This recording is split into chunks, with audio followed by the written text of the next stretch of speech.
Assalamualaikum warahmatullahi wabarakatuh. Halo semuanya, perkenalkan nama saya Salma Waida dari Biologi A, Fakultas Sains dan Teknologi Universitas Islam Negeri Sumatera Utara. Tujuan saya membuat video pembelajaran ini untuk memenuhi ujian akhir semester mata kuliah fisiologi hewan. Adapun judul video pembelajaran saya yaitu tentang fisiologi sistem pencernaan manusia, integrasi mekanis kimiawi dan regulasi biologis, sistem pencernaan sebagai sistem pencernaan hidup. Sistem pencernaan merupakan salah satu sistem fisiologis paling fundamental dalam tubuh manusia karena bertanggung jawab atas pemrosesan zat gizi yang kita butuhkan oleh seluruh sel tubuh.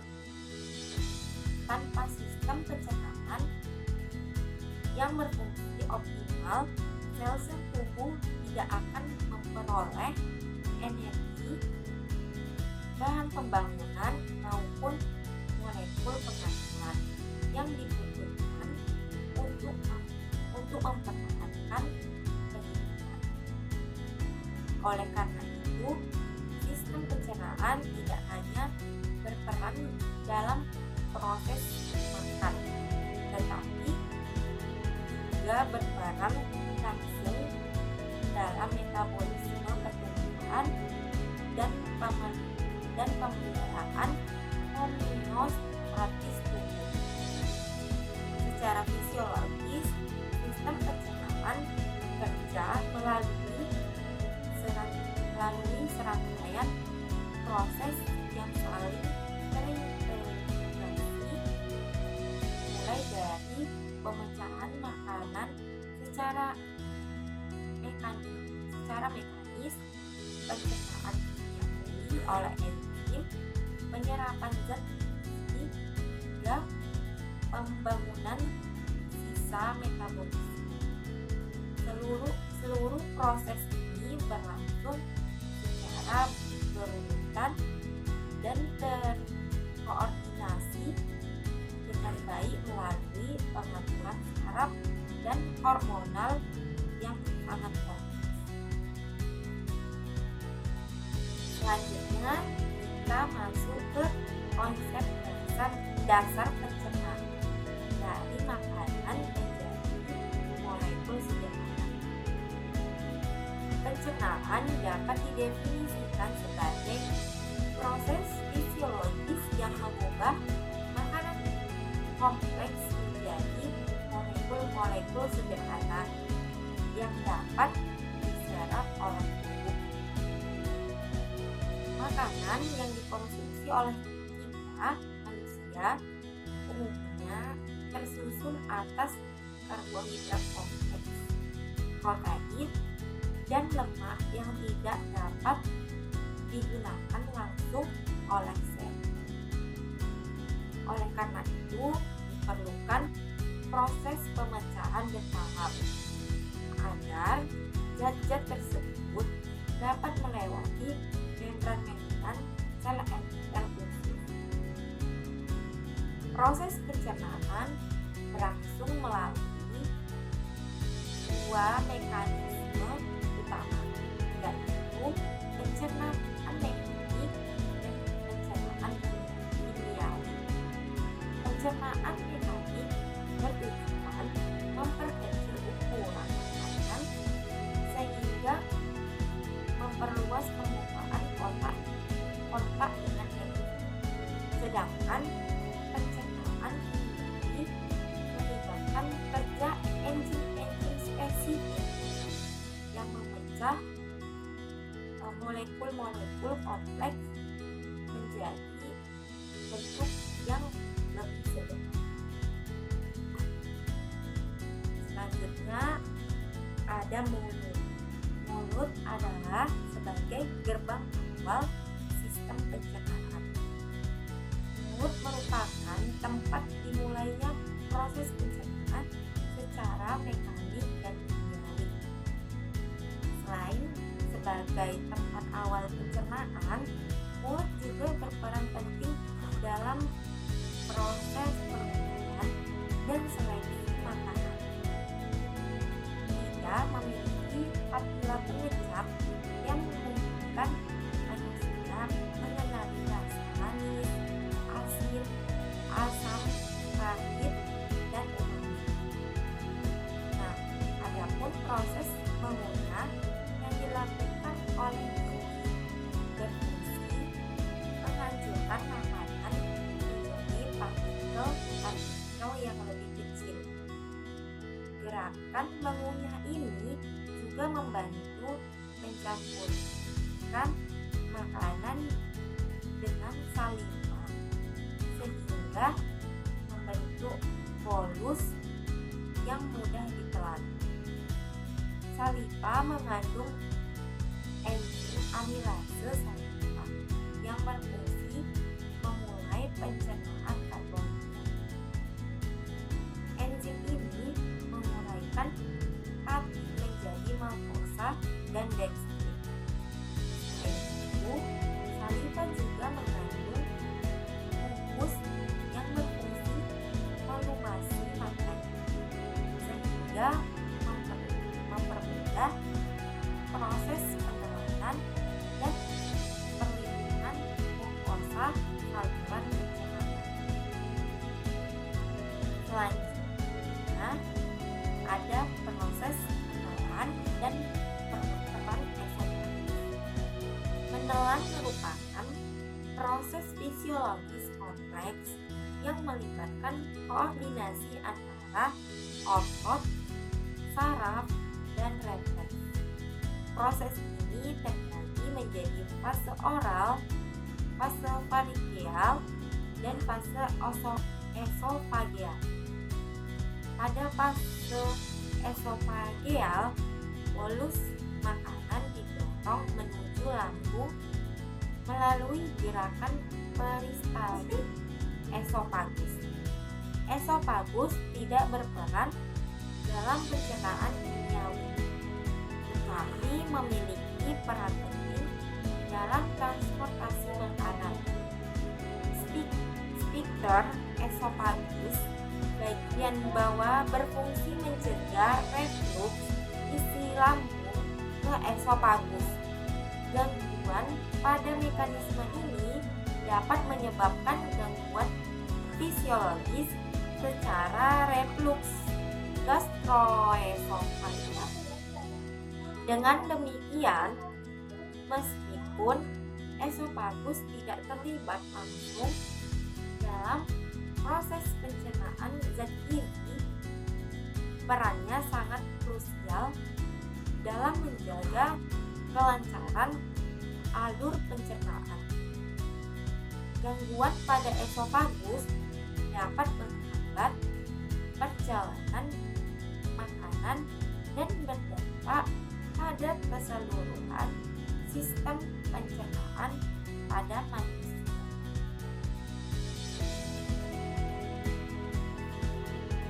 Selanjutnya kita masuk ke lambung. Lambung adalah pusat pencernaan mekanik dan kimia protein.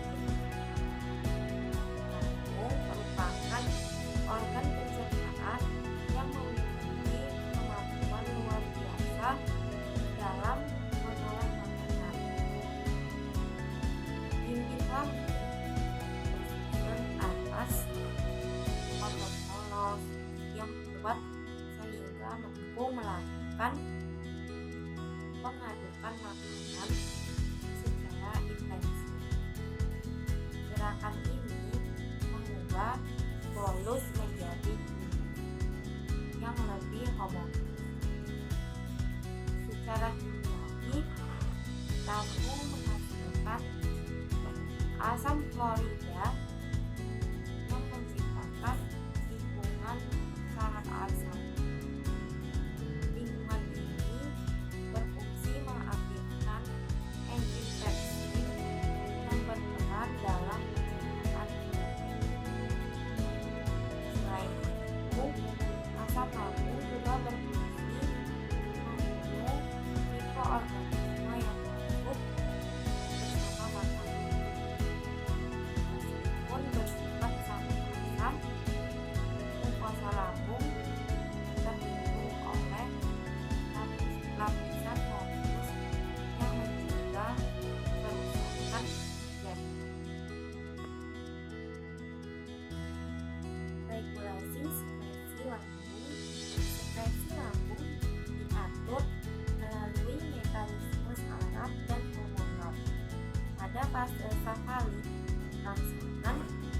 visual dan bau makanan dapat meningkatkan sekresi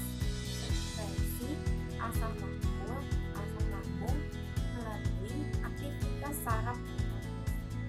Fase gastrik terjadi ketika makanan masuk ke lambung dan merangsang produksi hormon gastrin. Gastrin berperan meningkatkan sekresi asam lambung dan motilitas lambung. Pengaturan ini memastikan bahwa pencernaan berlangsung secara efisien sesuai dengan jumlah dan jenis makanan yang masuk ke dalam tubuh. Selanjutnya ada usus halus. Usus halus adalah pusat utama pencernaan dan penyerapan. Di usus halus merupakan organ terpanjang dalam sistem pencernaan dan menjadi lokasi utama pencernaan lanjutan serta pencernaan zat. Usus halus terdiri atas duodenum, jejunum, dan ileum yang masing-masing memiliki peran fisiologis. Inti usus halus memiliki lingkaran hili dan mikrofili yang memperluas permukaan penyerapan secara signifikan. Struktur ini memungkinkan penyerapan zat berlangsung secara optimal. Di dalam duodenum, timus bercampur dengan enzim pankreas dan empedu yang sangat penting dalam pencernaan lemak, protein, dan karbon. Selanjutnya ada peran pankreas dalam fisiologis pencernaan. Pankreas merupakan organ vital yang memiliki fungsi eksokrin dan endokrin. Dalam konteks pencernaan, pankreas menghasilkan berbagai enzim seperti amilase pankreas, limpase, dan protase. Enzim-enzim ini disekresikan ke dalam duodenum dan berperan dalam pencernaan lanjutan. Selain enzim, pankreas juga menghasilkan karbonat yang berfungsi menempelkan keasaman timus dan lambung. Lingkungan yang lebih netral ini sangat penting untuk kerja optimal enzim-enzim pencernaan di usus halus. Selanjutnya ada empedu dan hati. Dalam metabolisme lemak, hati berperan penting dalam produksi empedu yang disimpan sementara di kandung empedu. Empedu tidak mengandung enzim pencernaan, tetapi berfungsi mememulsikan lemak menjadi partikel kecil sehingga memperluas penggunaan kerja lipase. Selain itu, hati juga berperan dalam metabolisme zat gizi yang telah diserap seperti penyimpanan glikogen, metabolisme protein, dan detoksifikasi zat berbahaya. Dengan demikian, fungsi hati sangat erat kaitannya dengan sistem pencernaan dan metabolisme tubuh secara keseluruhan. Selanjutnya ada usus besar. Usus besar sebagai penyerapan air dan keseimbangan elektrolit. Usus besar berperan dalam menyerap air dan elektrolit dari sisa makanan yang tidak tercerna. Proses ini sangat penting untuk menjaga keseimbangan cairan tubuh. dalam usus besar juga terdapat mikrobiota usus yang berperan dalam fermentasi sisa makanan, produksi vitamin tertentu. Pembentukan fases terjadi di usus besar dan proses defekasi merupakan tahap akhir dari sistem pencernaan.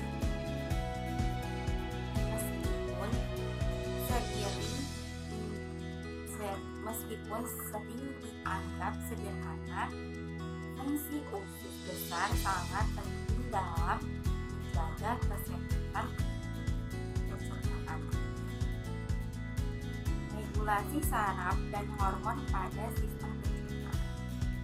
Sistem pencernaan memiliki sistem saraf sendiri yang dikenal sebagai sistem saraf enterik.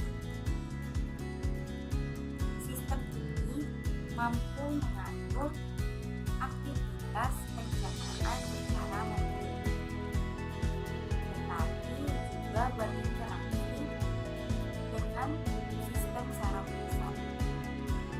Selain itu, hormon-hormon pencernaan seperti sekretin dan kolesitokin berperan mengatur sekresi enzim dan amputut. Regulasi yang kompleks ini memastikan bahwa pencernaan berlangsung sesuai dengan kebutuhan tubuh. Adapun fungsi mukus dalam perlindungan saluran cerna, yaitu mukus merupakan cairan kental yang disekresikan oleh sel goblet di sepanjang saluran pencernaan. Secara fisiologis, mukus berfungsi sebagai lapisan pelindung yang melapisi permukaan mukosa saluran cerna. Lapisan ini menjaga kontak langsung antara saluran cerna dengan asam lambung, enzim pencernaan, serta mikroorganisme organ.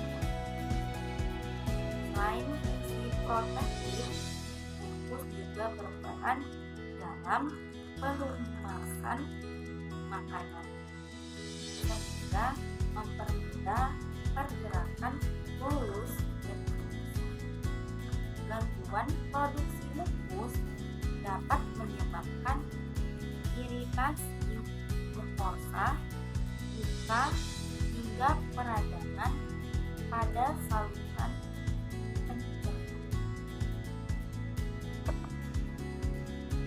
Selanjutnya, keseimbangan asam basa dalam sistem pencernaan. Sistem pencernaan memiliki mekanisme fisiologis yang kompleks untuk menjaga keseimbangan asam basa. Lambung membutuhkan sangat asam untuk mengaktifkan enzim trypsin, sedangkan usus halus memerlukan kondisi netral juga sedikit basah agar enzim pankreas dapat bekerja secara optimal. Pankreas berperan penting dalam menjaga keseimbangan ini melalui sekresi bikarbonat. Jika keseimbangan asam basa terganggu, proses pencernaan dan penyerapan zat gizi akan terganggu.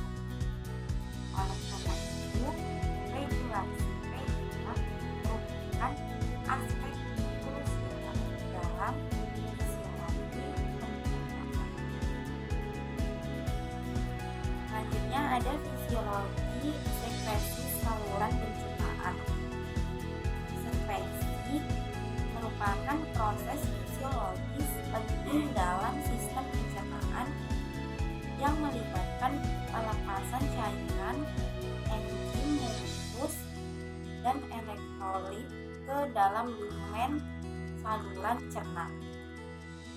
Sekresi ini memungkinkan terjadinya pencernaan kimiawi secara optimal serta melindungi dinding saluran pencernaan dari kerusakan. Setiap bagian saluran cerna memiliki karakteristik sekresi yang berbeda sesuai dengan fungsinya.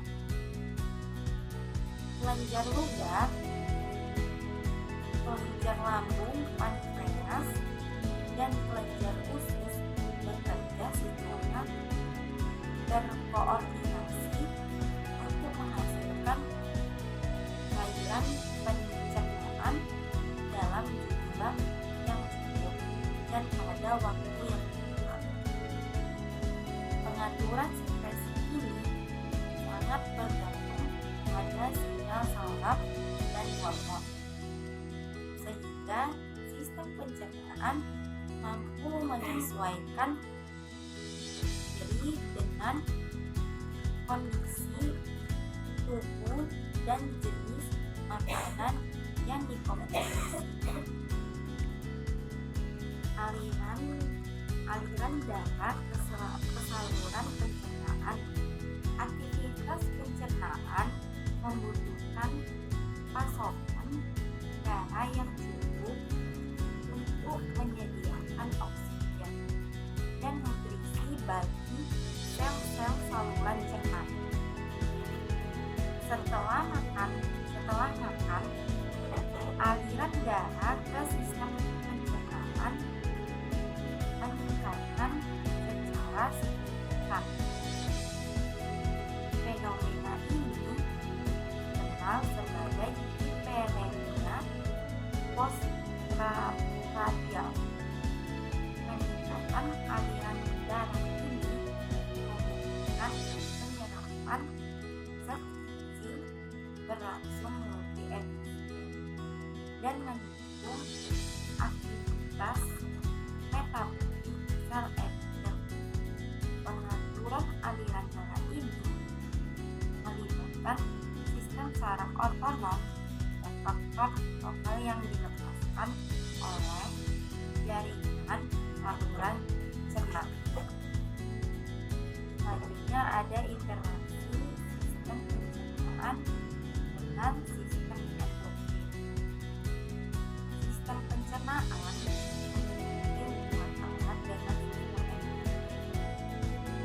Selain hormon pencernaan yang dilepaskan oleh saluran cerna, sistem pencernaan juga memengaruhi pelepasan air yang berperan dalam metabolisme seperti insulin dan glukagon. Usus berperan sebagai organ endokrin yang mampu menghasilkan hormon yang memengaruhi nafsu makan dan rasa kenyang. Dengan demikian, sistem pencernaan turut berperan dalam mengatur berat badan dan keseimbangan energi tubuh. Selanjutnya, fisiologi rasa lapar dan kenyang. Rasa lapar dan kenyang merupakan hasil interaksi kompleks antara sistem pencernaan, sistem saraf, dan sistem endokrin. Ketika lambung kosong, hormon tertentu dilepaskan untuk menstimulasi rasa lapar. Sebaliknya, setelah makan, saluran pencernaan melepaskan hormon yang memberikan sinyal kenyang ke otak. Proses ini membantu tubuh mengatur asupan makanan sesuai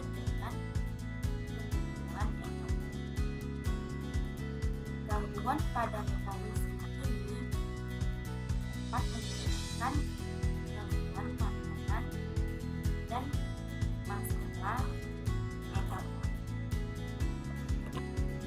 Adapun dengan serat dalam fisiologi, serat makanan tidak dapat dicerna oleh pencernaan manusia, tetapi memiliki peran fisiologis yang sangat penting.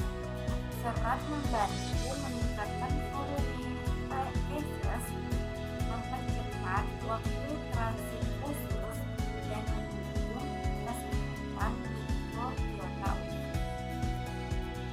Fermentasi serat oleh mikrobiota menghasilkan asam lemak rantai pendek yang berperan dalam menjaga kesehatan glukosa usus. Oleh karena itu, konsumsi serat yang cukup sangat penting untuk menjaga fungsi sistem pencernaan. Adapun dampak stres terhadap sistem pencernaan, yaitu stres dapat memengaruhi fungsi sistem pencernaan secara signifikan. Aktivasi sistem saraf simpatis saat stres dapat menghambat mobilitas dan sekresi saluran cerna. Kondisi ini dapat menyebabkan gangguan pencernaan seperti dari perut, jari, atau hubungan antara otak dan saluran pencernaan menunjukkan bahwa kesehatan pencernaan tidak hanya dipengaruhi oleh makanan, tapi juga oleh kondisi fisiologis seseorang. Selanjutnya, ada gangguan fisiologis umum pada sistem pencernaan. Gangguan fisiologis pada sistem pencernaan dapat terjadi akibat ketidakseimbangan antara sekresi, motilitas, dan regulasi saraf. Contohnya adalah gangguan pengosongan lambung, gangguan penyerapan, dan perubahan motilitas usus. Memahami dasar fisiologis gangguan ini penting untuk pencegahan dan penanganan masalah pencernaan.